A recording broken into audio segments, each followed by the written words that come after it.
خاتون جھاڑو دیتی تھی، بخاری ہے۔ جب ان کا انتقال ہو گیا، صحابہ نے سوچا کہ حضور کو تکلیف ہوگی، بغیر بتائے جنازہ پڑھ دیا۔ حضور صبح تشریف لائے، تازی قبر دیکھی، اور محبوب وہ ہیں جو فرش پہ کھڑے ہو کے عرش کی خبریں دیتے ہیں۔ نبی پاک علیہ الصلوۃ والسلام نے فرمایا کہ مجھے اطلاع کیوں نہیں دی اس کے انتقال کی؟ یہ کرم دیکھو، کوئی ڈیوٹی تو کرتی تھی نا یار، پر خلوص سے، پر پیار سے، پر اللہ کو راضی کرنے کے لیے، پر درد دل سے۔ اور دین کی ڈیوٹیاں کرنے والے دوستو سنو، حضور صبح آئے، قبر کو دیکھ کر فرمایا مجھے کیوں نہیں بتایا؟ یا رسول اللہ آپ کو تکلیف دینا مناسب نہ جانا؟ تو قبر پہ کھڑے ہو کے حضور نے فرمایا صف بناؤ، میں دوبارہ جنازہ پڑھاؤں گا۔ صف بناؤ، میں دوبارہ جنازہ پڑھاؤں گا۔ کوئی ڈیوٹی تو۔ تیسرا تقاضا حضور کی محبت کا، سمجھو میں بس بڑی جلدی بات سمیٹنے لگا ہوں۔ حضور کی امت سے پیار کرو، یہ نبی پاک کی محبت کا تقاضا ہے۔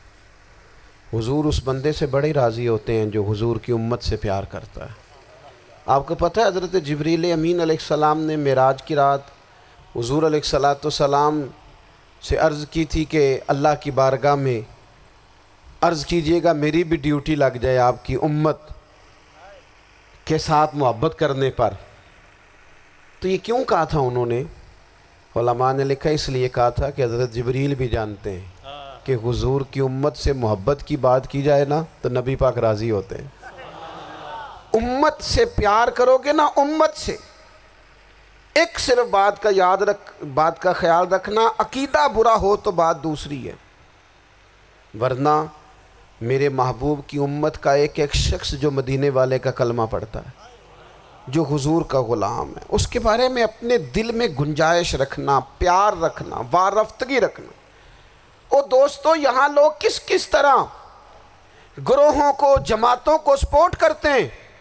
نبی پاک نے اس امت کی کثرت پر فخر بیان کیا، اور حضور فرمانے لگے 120 صفیں جنتیوں کی ہوں گی، قیامت میں 80 صفیں صرف میری امت کی ہوں گی۔